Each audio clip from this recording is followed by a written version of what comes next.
What up YouTube, this is Nate from thriftdweller. This is my second attempt at shooting this pickup video. I was interrupted earlier by my beautiful daughter, which is just fine. Let's just say it's been a long day at work, but I wanted to shoot this pickup video before I went to bed. Hopefully y'all doing good. Sorry if the audio sucks in this. I've been using my state-of-the-art snowball microphone. Sarcasm intended.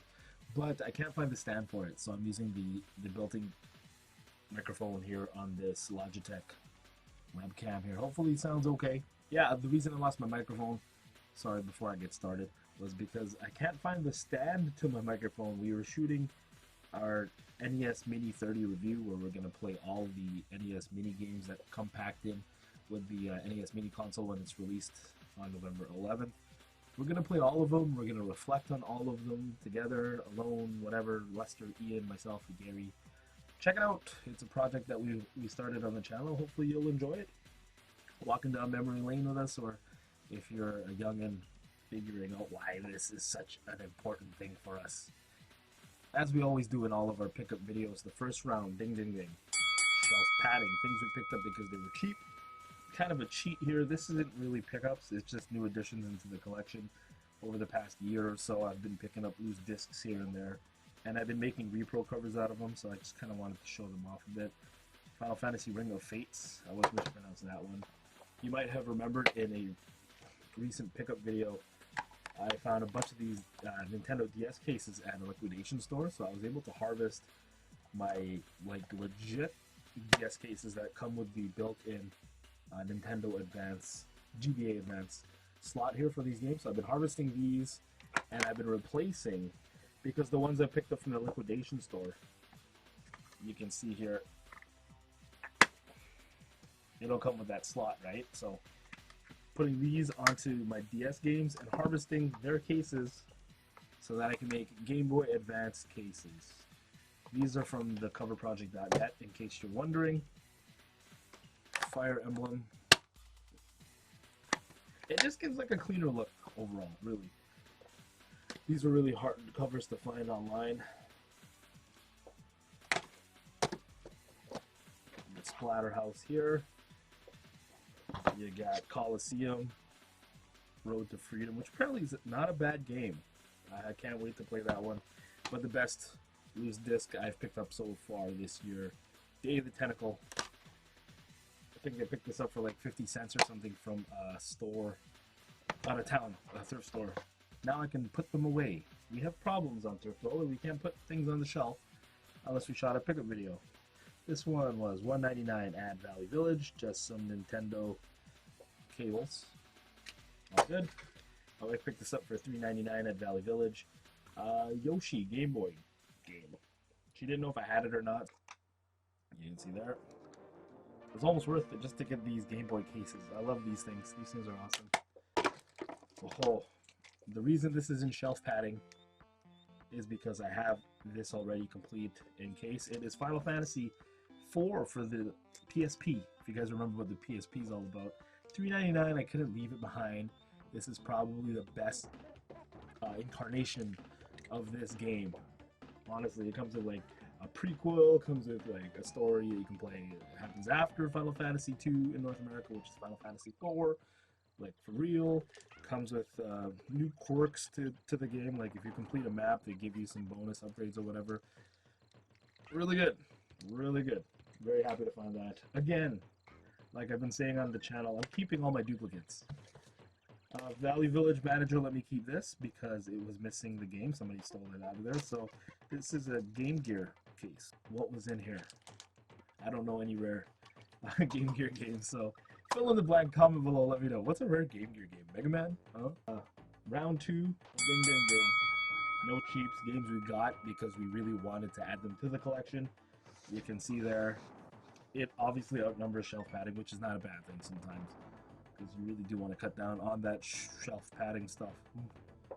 No space, and especially since I'm keeping my doubles. I don't know why I'm keeping my doubles. Dragon Quest Monsters 2. Joker. I don't know what the order of this title is, but it was only $6. Superstore, which is just a big grocery chain in our city. I don't know if they're closing down sorry, in a country of Canada. People in the States might not know what it is.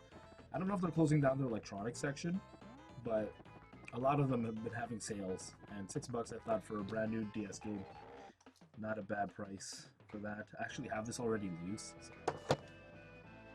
So I'll tell you a story about that in a minute, actually. Spider-Man for the PlayStation 1 for $3.99. Really good game. I played maybe half of it so far. It's narrated by Bruce Campbell. Pretty dope. A game I didn't have in the collection yet, Third the Devil, $3.99 from Valley Village. I don't know much about this game, so Lester was like, I'm happy that game did not get continued, or that series did not get continued. The manliest pickup in the whole video, Hello Kitty Seasons. You can build Sanrio Town, which, if you grew up where we grew up, that whole like Hello Kitty, Bad Bad Smurfy, Keroppi or whatever, that stuff was huge. Like girls would have that on their purses and stuff. I'm talking early 90s, but at the same time that the male counterpart to Sanrio was probably Dragon Ball. People rocked like those t-shirts and those bags or whatever. But this just sounded like a really fun game. It was $5.99 minus 30% off at Valley Village. Comment below, would you have picked that up? I'm probably gonna hear a lot of flack for that. Some recent price drops at my local retro video game store. $5 for Castlevania 2 Lords of Shadow. I thought that was probably a good deal for that game. $5 for Gears of War 1, which I don't own. Trying to complete this trilogy, like collect them all so that I can play them all. Lester really recommends that series. He thinks it's probably one of the best games on the 360, which I wouldn't know because I haven't played it yet. Back to the Superstore sale, $6 for the God of War Saga. Like, this is $1 and some change per game. You had 5 full games from God of War, which I thought was a really good deal. Again, Superstore, probably closing out the electronic sections. I don't know. If you're from Canada, check out your electronic section. I literally beat like 4 people there by seconds, and there was like only 1 copy of a lot of really good games, which I'll show you next. But my brother-in-law actually called me and asked me to go pick up some games for him, so I picked up all the games that I thought he would want, because I didn't know if he owned them in his collection yet. $20 for Mario Kart 8 for the Wii U, and Kirby and the Rainbow Curse for the Wii U. $20. These brand new are still like $59.99 Canadian, I think. So I also picked up for my brother-in-law Toad. I picked up Hyrule Warriors. I think I picked up a Mario Party for him as well. All of them were $20. Those he didn't have yet, so I gave those to him, and these ones he had in his collection, so he gave them to me. Yeah, I beat some people to the spot, and the girl could only help one person at a time, right? So I'm the first in line. I'm like, I'll take that one, that one, that one, that one, and the people behind me, you can just see the moment when their heart breaks, because as she pulls it off the shelf, it's the last copy, and like it's empty behind it, and then the dude behind me was like, oh. Good times, good times. The guy was a really nice guy, actually, in line. So if you're watching this, I told him check out thriftdweller. What's up? I don't know your name. Recently went to the flea market with Ian and Lester. The maple syrup pickup of the week, which is right there. You can't see. Got that on the same day I got these 2 games here. Dragon Ball Z Budokai 2, which you may have seen if you follow me on Instagram. I put a picture of this game, but I didn't pick it up because I thought I had it already, but turns out I only had it on the GameCube, but not on the PS2, so picked it up for the PS2. And also a game I thought I should not leave behind. From the flea market, Def Jam Fight for New York. I know the GameCube incarnation of this game is the one that's worth more, but I mean, for like $5, I couldn't leave this game there. This is from our favorite guy, John. I swear, John, I did not name John the Gouger after you, but our friend John has this booth at the flea market, and when he's busy, like, he was garage sailing this day, so he has this friend who watches his booth, and she's so much nicer than John is on prices. John always makes you feel bad when you barter him down, but this girl's like, oh, you're a nice boy, so okay, she's the sweetest lady ever. She gave Lester a deal on a Super Nintendo Mini or Junior or whatever. Ian didn't pick up anything that day, but he probably would have got a good deal if he did pick up something that day. But whenever we see her there, we're always like, yes, yes. And John's not there, oh, ding, ding, ding, right? I got the girl to throw this in for us. At the same time, we got those 2 games. Manual for Maniac Mansion, which is one of my favorite games on the Nintendo. Actually, that's not true. I think it's one of my favorite games on the Commodore 64, and I bought it for the Nintendo. And there was obviously some changes from the ports. Obviously, Nintendo had to be more family friendly, right? So, oh, look at it. It had the poster, and I'm like, damn. Dope, right?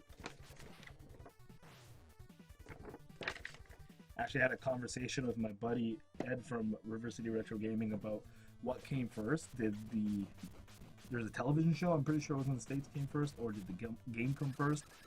And I was arguing that the game came first because if you watch the opening credits of Maniac Mansion, the show, it'll say based on the game by LucasArts, which is, I'm wondering why Jaleco's on the top of this and not LucasArts, but it's probably because they were like the publisher as opposed to the game maker, which would have been LucasArts. Yeah, rest in peace, LucasArts. Jaleco. I want to do a feature piece on this company. What happened to them? Because they produced some of my favorite games on the Super Nintendo, or published. I need to research, and I'll do a long format for you guys to let you know. But comment below if you know anything about Jaleco. One of my favorite beat 'em ups on the Super Nintendo is Brawl Brothers, made by Jaleco, which in the States, Kid Shuriken, we call it Rushing Beat. There's actually a code you could put into the game to make it Rushing Beat. Only reason I know that. This was $4.99 at Value Village for Fable 2, the collector's edition. Cool. Choose your path, good or evil. Comes in 2 discs. I don't know what's on these discs. So there was no discount on this one, sadly enough. $12.99 for a fat PS2. I love the fat PS2. This one comes with the what's it called? The adapter in the back? I don't know. Whatever. You can tell this one has not been modded because the sticker is still there, so that usually means that it hasn't been modded yet. Probably works pretty clean. I always laugh when Valley Village tries to sell these and like the disc tray is broken and they're like $25.99. No refunds, motherfucker. At least this one's $12.99, sensibly priced. The reason I picked it up was because in my city, the retro video game store P&P Games would give you close to like $40 per console sometimes for these. So $12.99 obviously is not a bad investment, right? $15 becomes $40. Double your money. Oh, from my mother-in-law. I think she thinks I look like DK. I almost have his hair. I need a haircut, bro. And sis is up there. But yeah, they love giving me video game shorts, which I'm very happy to receive. This is for my birthday. It's on. Like Donkey Kong. Dope, right? Dope. Thank you, Mom. I call you Mom. She's my mother-in-law. But sweet, sweet lady. Last video game pickup for this. I'm going to have to do this on this camera here. Sonic Boom Fire Nice promo poster, which was pretty dope. Thank you, Kelsey, for that one. Check her out on Binky Rio. Held these for me. And King of Fighters 14. Can you believe King of Fighters? I believe that's 14. My Roman numerals are off. What do you think? This is probably a really dope poster. I have no room for it, obviously, in this room. So this is going to go in storage with my World of Nintendo. The Nintendo Club? Nintendo Points Club? Whatever you call that thing. I have a bunch of posters that I ordered from there with my points, my final points that you'll ever use. And I'm never going to hang up those posters anywhere. Actually, if you look up there, though, that's where I got my Wind Waker poster from. Framed it from IKEA. Before we get to the best pickup of the video, which we call Maple Syrup Pickup of the Week, we're going to go through the non-video game pickups. This is honestly just from one garage sale. So if you don't know,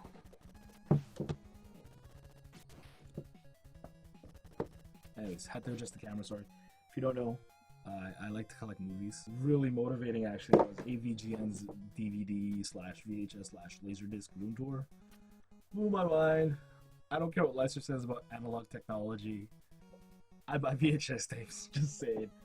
These were all averaged about to be $1.20 each. An entire season of the Cleveland show. I thought that was a good deal for $1.20. Like, yo, right? Yo. Cool World for $1 and a bit. That's not a bad DVD there. Child's Play, obviously, dope. I've never seen this movie yet. The Hills Have Eyes 2 unrated. I did watch this remake of the 80s movie, The Hills Have Eyes. Obviously the original 80s, I believe it's in the 80s. I have to watch it again to give you a real review, but I thought the original was better than this, but this one wasn't bad. Not bad. And The Haunting in Connecticut. It's actually at the garage sale, and I wanted to meet the guy who owned these DVDs, because I was telling him, or I was telling, I guess it was his mother or his mother-in-law, that I think I'll get along with this guy very much. He also had a bunch of video games for $5, and I said, fuck no. I left those behind. And maple syrup pickup of the week.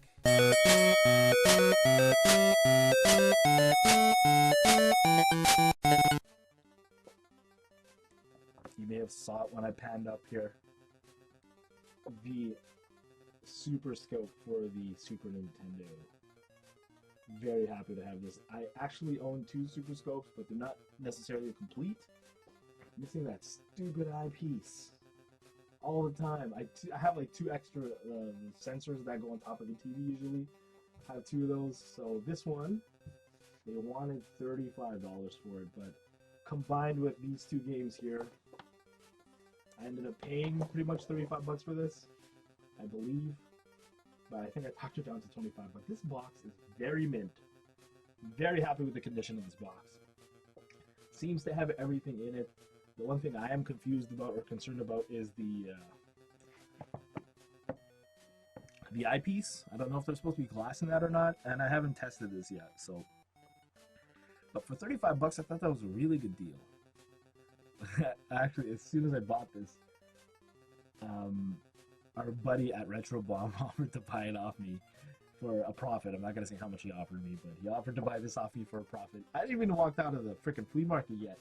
He already wanted to make a deal, and I couldn't. It's my first Super Scope that's complete in box, so I had to take it home at least and complete it. Put the red sensor thing on top of it inside this box, and it would feel like it was complete to me. I might actually play it on these TVs over here. You can kind of see it a little bit. So yeah, I wasn't privileged enough to own one of these growing up, but Ian did. I hate doing pickup videos by myself. Thank you guys very much for watching. Hopefully you enjoyed this video. Stay tuned to the channel. Subscribe. If you like this video, please give it a thumbs up. Don't forget to check out our NES Mini 30 review, where we will play all 30 of the games that are packed in the NES Mini, which is due to be released on November 11th. Check it out. It'll be either me and Ian, or be Ian and Gary, or Lester, who's not really supposed to be there because he's going to school. We're going to play these games. We're going to reflect what these meant to us. So if you're a youngin' who doesn't understand why us dinosaurs really are like super hyped for this, I have people at my work who don't collect retro video games, and they're excited for the NES Mini. It just sucks that there's rumors that people are already like pre-ordering and are bragging about hoarding this thing. I'll make a separate video about what I think about these types of people who like to gouge the community. John the Gouger. Anyways, that's it for me, Nate. Thank you guys very much for watching. Do all that good stuff. Follow, like, comment. Facebook.com/thriftdwellers. Hopefully you enjoyed the video. You heard? Peace.